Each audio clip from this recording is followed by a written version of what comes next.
So Jerika, I was wondering if you can tell us a bit about yourself, your background, and your fieldwork experiences. Yes, thank you. So I am actually an anthropologist. I am originally started at the University of California, Davis, then was at San Francisco State, and then now Radboud University for my doctoral work there. And my own research took place in rural Greece, or the Balkans in a broader spectrum, looking at sort of the borderlands, so the northern areas of Greece. And the field work there, it was looking at individuals who had left Athens or Thessaloniki and had gone to their village as a result of the economic crisis. So it was looking at sort of transitions taking place of class and youth in crisis. A lot of things were imagined to be captured. But once I arrived, I began the field work, and I was experiencing things I didn't ever consider or think of. That my mind was so focused on getting the data and how I was going to construct this thesis. But the actual experience was much departed from some of the struggles I never imagined to have. The fieldwork involved, constant and extreme sexual harassment, and many instances of feeling very unsafe. Also feeling a lot of precariousness. There was a lot of political unrest at the time. I was working in very rural areas at times where I might be by myself walking on a rural road for maybe an hour or longer in order to get to places I wanted to go. And so those experiences were actually quite common. I didn't know that at the time, but those experiences were, really in a sense, not just kind of traumatic in one way, but also I was wondering, how am I going to do this thesis? I mean, am I going to be able to do this research? And it actually culminated into a very troubling dynamic with a gatekeeper, and culminated into an assault. And I had gone to the local police in the area, and I was told, because when I reached out, for folks for help, they had said, well, I don't know what you want us to do, go to the police, even the U.S. citizen emergency line, right, or any organization. They were like, I don't know, you're abroad, I guess go to the police. And so I had recorded a conversation of me, having conversation with this individual and confronting them, if it were, about what had happened. And I felt like I have to have evidence, right? I felt like I needed something to kind of just hand over. Obviously, I'm not speaking in my native language. I learned Greek, but I just felt like I wanted to hand this over and feel like I could get support. And I actually was told that I would be under arrest if I pushed forward with the case, because it's illegal in that country to record someone without them knowing. So if you can imagine being on top of all these experiences, imagining that my university was going to get a call that I was under arrest while I was doing my fieldwork. Oh my goodness, this was like unimaginable. I was like, this just can't happen. That was just the worst possible thing you can imagine. And especially since, I was already sort of a dark horse as an external PhD student, unfunded from a marginalized community. And so it was, these were sort of the experiences that led to the creation of Fieldwork Initiative. So again, this is my particular one, but these stories are incredibly common. And that's one of the things that I think is important to note as an overarching sort of commentary. Yeah, absolutely. Such a traumatizing and unpleasant experience, and I'm so sorry that happened to you. And I'm so sorry about how common it is as well. And obviously, that must have been your motivation for establishing the Fieldwork Initiative. I was wondering if you could tell us a bit about what the Fieldwork Initiative is, what it aims to do, and maybe a bit about the FIS training as well. Yeah, definitely. Well, you're spot on.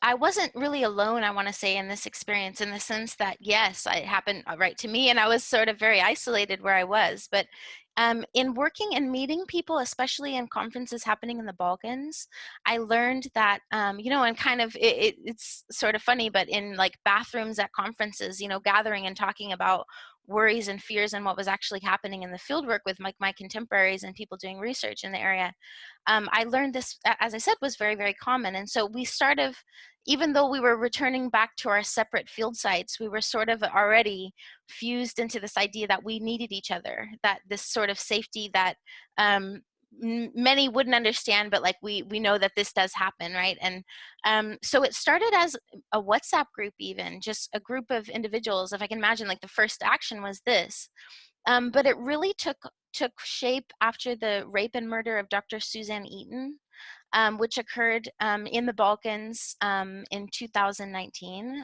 And this was really the thing that was like, okay, this is, you know, there's no help for individuals during research fieldwork. And if you can imagine how scary it would be working in that area, and to hear that someone has gone missing, a researcher has gone missing, people in that area were still doing their fieldwork. I mean, it was expected. And so going out, taking taxis, things like that. So this was kind of our very first action, was to have a share location button where researchers could share location when they were going out, and they could feel safe that I was watching or someone was watching. And that sounds a bit odd, I'm watching, but it was a sense that they, if they knew that I was seeing that they were going to get home safely, that would make them feel safer doing that work. And so that it started as that. It culminated into a group, you know, a larger group. The group spread very quickly to over 3,000 members, because people latched onto it, because it was something, again, that was missing, right? There was really no help for folks. You know, what do you do if you're out there and you need emergency help, or at least some sort of support? And if you were going to people to talk about even academic domains, they would, especially anthropologists, would say, oh yeah, there's a great piece written about that from 2006, maybe read that. And it's kind of like, okay, but that doesn't really help folks like out in the field feeling fear and worry. So from there, we, the very first, I think about 100 members that joined, I did a survey, or I interviewed, talked with people, just talking with people across the board about what their experiences were. And that actually created the groundwork, or the insights, all of this sort of collective knowledge that now serves as the training. One of the things that we found was not only that people were afraid that if they talked about this happening, that they would sort of be deemed as a subpar scholar, or that, you know, they didn't have street smarts or something like that. Next, that again, if they did reach out, in the rare occurrence that they did reach out and say this is happening, there was really, universities were at a loss for knowing what to do, because it wasn't as if the person was on campus. And the third thing was that the vast majority of people did not have a pre-fieldwork training, or there was no conversation held. The same goes for me. Even you know, I felt relatively that I had a good amount of training, but yet never once did I ever hear anybody ever mention that sexual harassment was something that happened in the field, and that this is a very serious thing that the student has to mitigate and figure out how to continue to do their work and produce their research. When they're not in a safe position, or maybe when they're being harassed, or they feel that it's a necessary evil, right? That you have to, like, I guess I remember very clearly thinking, like, I guess this is just something I have to like get used to. Can't imagine I ever will, but I want to be enough, like all my work up until now is doing this work, and I'm passionate about it. So those insights created the foundation of the training. And the training is basically, we give it for free if people can't afford it. The most important thing is that people get this information, because it's potentially life-saving, and also just it's trauma saving, in a sense, that anything that we can share with folks to let them know, first of all, these things happen. If they happen to you, or if they've ever happened to you, we know that we believe you, right? Like this is for sure a problem we've seen across time and space. It does not belong to any one country, any one language. This is a human problem about disbalance of power, not just sexual harassment, but racism, transphobia, homophobia. I mean, you know, all of these issues and that are embedded into discriminatory practices, we see that people who have, you know, intersectional identities will face when they go into the field, and we're not having conversations about it. And so the training does share these insights, all the way up from letting folks know about imposter syndrome, that this is an issue, up to actual what happens if you're in the field and you're getting, you know, catcalled, or what do you do if one of your the individuals that you're wanting to maybe interview, one of your interlocutors, mistakes that interest in interviewing them, maybe their culture, the history of their village, or wherever. They might misinterpret that as sort of an amorous invitation to intimacy or something. And so these real issues, we talk about them, we share what things have made people feel safe, at the end of the day, the takeaway is that if you need help, we're here. You can always reach out to Fieldwork Initiative, and we will believe you. We will support you. You don't even need to tell us what's happened. We're gonna, I lived it, so I can understand all of the nuances that might, make it difficult to just walk away, for example. But also that the students or the researchers, the audience knows that they are going to be supported in putting up their boundaries. That is one of the most important things. Any boundary that they feel, if I knew that I would have been, that I would have been supported, and that my advisor or whomever, I want to say also my staff was really, they're wonderful people. It's not that folks are, out there not caring. It's just that there is a lack of knowing what to do. But if I felt that the decisions I made would have been supported, I wouldn't have been, removed from my field site, or that I wouldn't lose my research, where I was, and things like that as far as the project, I would have made different decisions. And so letting folks know they're going to be supported, that they should never, ever, ever have to endure any kind of uncomfortable situation simply as a means to getting data.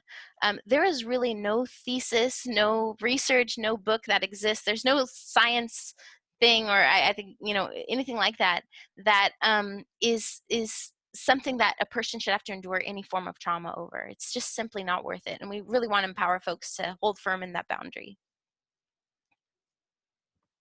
Yeah, absolutely. I completely agree with what you're saying. And I think what I find particularly shocking from what you've said is that there was a field worker who was raped and murdered in a field site, and then field workers were continued to go into that field site to conduct field work, which I think really sort of shows how much this negative culture around field work and having street smarts and being tough enough to do field work is such embedded in academic institutions, and the way we think about it. And I think it's really interesting how you said that field workers who aren't sort of tough enough are seen as subpar scholars, and I really believe that that's a culture that we really need to challenge. Right. And I think a lot of the challenges you talked about were also, you were an early career field worker at the early stages of your career, unfunded. I think there are particular cases where there are opportunities for experiencing chronic stress in these environments as well. And I think the training that you're offering is fantastic, and that there's so little space for having these honest discussions in academic institutions. And when you talked about the survey that you did of the women in the field, and it just showing how common these issues of sexual harassment, sexual attacks are. And I just wondered if, as well as the training, are there any kind of other ways that you think that we can go about challenging these negative cultures of fieldwork in academic institutions, and how? Yeah, absolutely. Well, I'll say that even though it's important that we have emergency intervention, like if anybody needs something, they come forward. And the vast majority of people who do come forward, they just want to tell us what's happening, right? They want someone to know that this is happening. They don't necessarily always want to leave or anything like that. But that, even though that's very important and that hadn't existed up until now, I think this isn't really sustainable. Like we don't want to wait until somebody has endured something in order to rush in and try to help them. So it's all about, as you said, changing the culture. And this starts with sort of with researchers knowing and being empowered with an intrinsic sense of being their own advocate in the field and knowing that they're going to be supported. And but they can't do this alone. They're embedded into power structures in the university, and it really also sits in that. So we need just as you said in what you mentioned, that this is sort of a tradition of academia, and it's especially, I mean, in my own field, it's a tradition that we praise, that we go into the field, and it's kind of what we call like this rough casting, model, where the scholar comes and they're like this hunk of raw marble, and only with difficult experiences they're like chiseled into this final product that is now a professional. They're they're deserving of that degree. They've gone through scrutiny.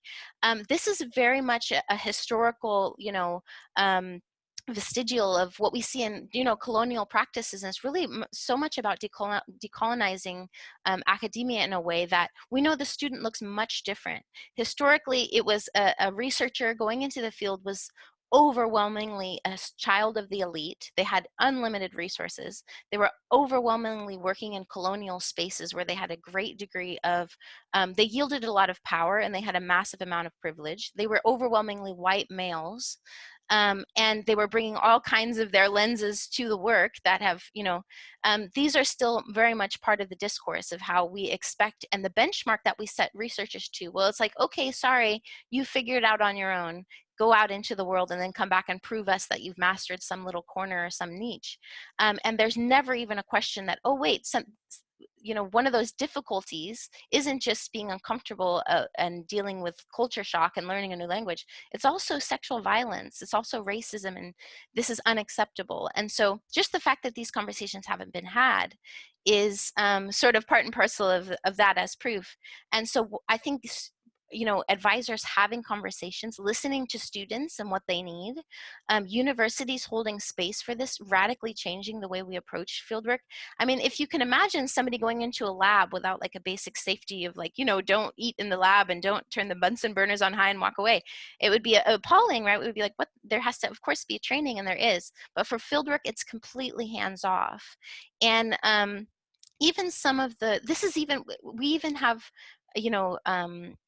professors from the older generations that are sitting on councils that say, yeah, that's part of fieldwork, that's part of the experience, and you're learning. It's appalling to imagine someone would tell someone that being a victim of sexual violence is a learning experience that's going to make them a better anthropologist. And so this is still the conversations that we're fighting against in the domain. So it's very much about changing it from the root and getting into the nucleus of these power structures that have sort of been historically, keep being handed down, and the buck stops here now, right? We want to change the fact that the vast majority of researchers encounter harassment in the field and don't feel supported.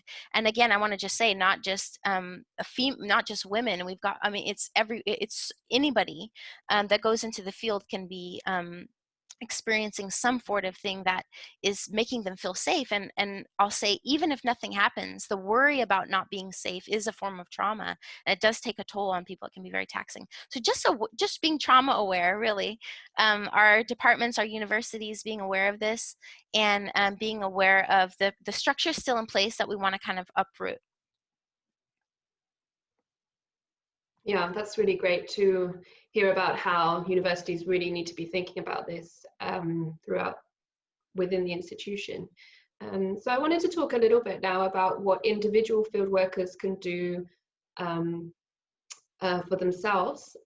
So the way I think about field work is very much having three phases. It's like pre-field and planning, when you're in the field, and then coming back from the field.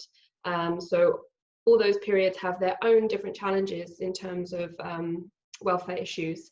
So I just thought I would start pre-field and ask you, what advice would you give to early career field workers before going into the field to plan well for their welfare in field work?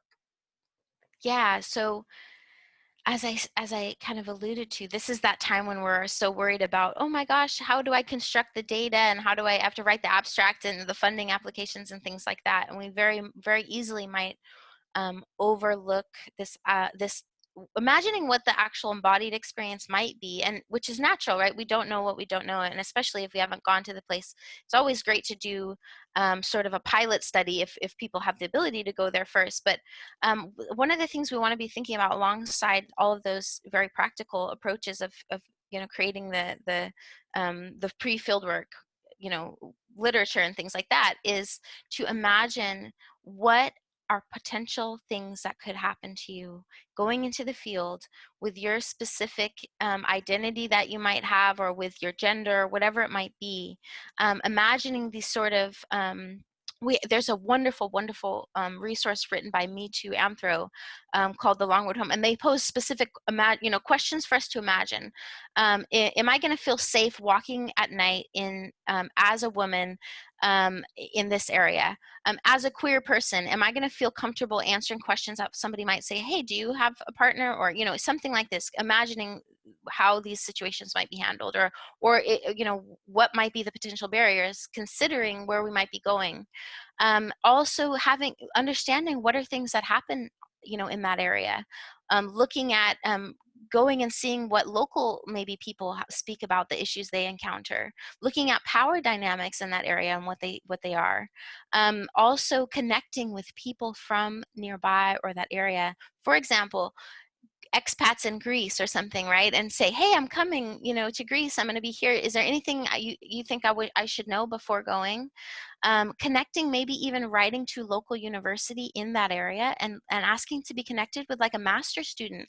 And this is a really wonderful thing people can do, because that, if you're a PhD, maybe a master's, maybe it doesn't matter, whoever, somebody there that is in your field, if possible. And it's a wonderful thing to offer them, hey, I would love to have you as a cultural broker in the project, and maybe you can come with me in the field site and explain to me some of the dynamics and things I might not realize. And this is a great thing for that student to, it's all, sometimes it's exciting to have somebody come from abroad and be part of the project, but this can be a citation for them. This can be one of their first citations. They can put on their CV that they've been a cultural broker for a dissertation project from whatever university. And that's that. The researcher can also mention, even in their work and in their, at the very beginning when we cite our, things that made the work possible, that this work was aided by this individual who was a cultural broker. And that can be a really great thing for both. It can be of mutual benefit. Making connections with trusted individuals, finding also things like, for me, I'll say that, I wouldn't normally go to the police in general in the United States, but if something happened, right, there's a lot of relationships we can imagine of power and how those might play out. Even though I have a great degree of privilege in the United States, if I were to go to the police, people laughed when they heard that I went to the police in the area that I went. They were thinking, of course that happened. What did you expect? Of course. People even said, oh yeah, of course, they'll flip it on you and say it's your fault. They'll find some reason. And so I had no idea that this was something that would happen very normally, right? Going to the police and telling them that I would be under arrest if I made a report. This was a normal thing people knew about. It was even the subject of many jokes people would tell. I had no idea, because I had to learn it in order to find out, asking people this, right? Are the police trusted? If something happens to me, who can I go to, right? Where do you go? I'm asking somebody locally. If you were to get break your arm while you were walking on a hike, what would be the hospital you would go to, or would you be able to get seen right away? Asking every question you can imagine, and getting connections of people, not just the information they tell you, but also getting really people who can be wonderful. I'll say, in my experience in the field, many, many, many people helped me. Many people did not, but many people did. And these are the connections we want to be making before we arrive as well, just in order to maximize the amount of support we can have as far as helping guide us safely through the journey. Yeah, absolutely. I think isolation is the enemy of the field worker, definitely. So I think the more connections that people can make, the better. Which is actually why I really loved what you were saying about how you set up this mechanism by which a group of field workers, you were tracking each other's position in the field. So maybe you can talk a bit more about that as well, and also comment on some other ways that field workers can protect themselves in the field when they're traveling. And also, I mean, obviously, with your experience when you went to the police, that obviously in that situation wasn't the right thing to do. So do you have any advice for field workers if they do face a similar situation, what they should do? Yeah, absolutely. In the field, there are many, just as plural as we know fieldwork is, and the things that can happen in the field. There are so many things as a toolkit researchers can do to make themselves feel safer, right? That's at the end of the day. We can't always control the environment. The most important thing is that they feel safe. That's what we want to kind of center it around. So the researcher is the one that gets to choose where that boundary rests, whatever they want to do to make them feel safer. Sharing location, for example, we know just from research that when folks are in areas where it's harder to reach out, in less public areas even, there is a degree of danger that might follow them, even if nothing happens. Again, them worrying or feeling worried about it is, it can be really troubling. Researchers can also first of all, we know that, as I said, one of the most common things is interlocutors mistaking their interest in their research for some kind of a personal, invitation.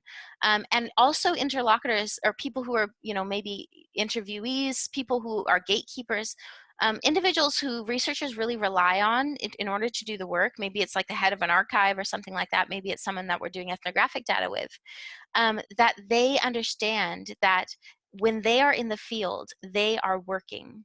They are not, there's a lot of misunderstanding that, oh, if they're harassed, this is something that happened to them personally, and it's not within the, the domain of academia. But we really want folks to remember that they are working when they're in the field, and if something happens to them, this is a concern of their university. We want folks to feel like they can reach out and let people know what's happening. That's one of the first things, is just if it happens, letting someone know.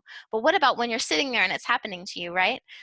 Letting interlocutors know your ability to record them. Usually when somebody harasses, or if they're trying to, what we see as sort of a pattern is they're kind of trying to pull you out of that professional space into a private space.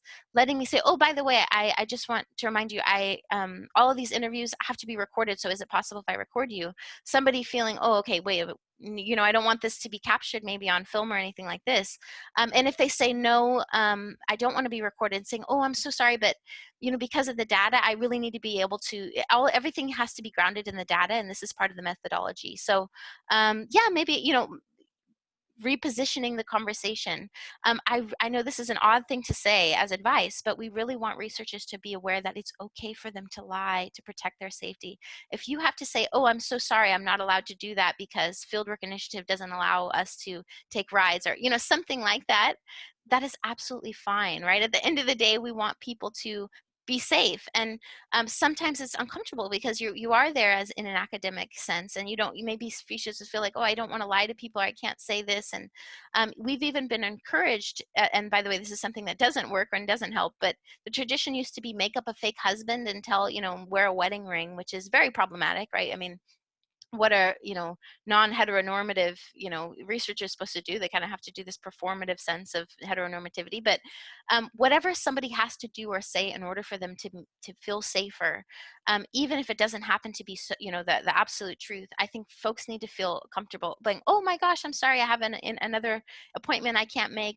If you need me to call you, you send us a text to Fieldwork Initiative, and I'll call and say, oh, I'm sorry, I need to talk to you immediately. Whatever it has to do, right? It's people knowing that they're okay to set their boundaries, including removing people from their surveys, removing people from their studies, even if this is the head of the local biggest insert whatever power frame here that you're needing for the research, and they're at the top. It does not matter. Research is so incredibly flexible, and we don't quite understand this always when we're starting out.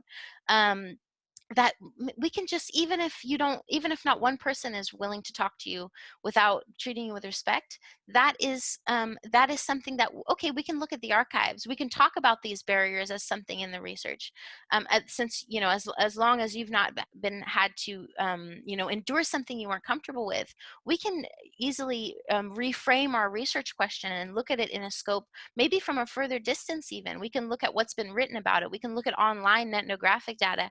I mean, there's so many ways we can change projects, so letting people know that they can do that. Also being aware of sort of the tools they can use. We never ever want to tell people that if they wear something or anything, they're not going to be harassed. This is just absolutely not true. But for $8, for example, I have a name tag, and when I do field work out in the rural Balkans, I wear this name tag, and it says founder, it says researcher, Fieldwork Initiative. And when they see that name tag, they know that there's 3,000 other people, other researchers that are with me, kind of in spirit, that if something happens to me, that there's going to be 3,000 other people that are going to stand behind me, and they're going to have to face. And that makes me feel more comfortable, right? When they see that name tag, they're less able to pull me out of the professional sphere into a private sphere, one where if I'm not comfortable with that. And so these sorts of really what the boundaries are, or what the whatever it is that's going to make that researcher feel comfortable is so incredibly plural, that we just want them to know that whatever that is that might be, they're supported in doing that.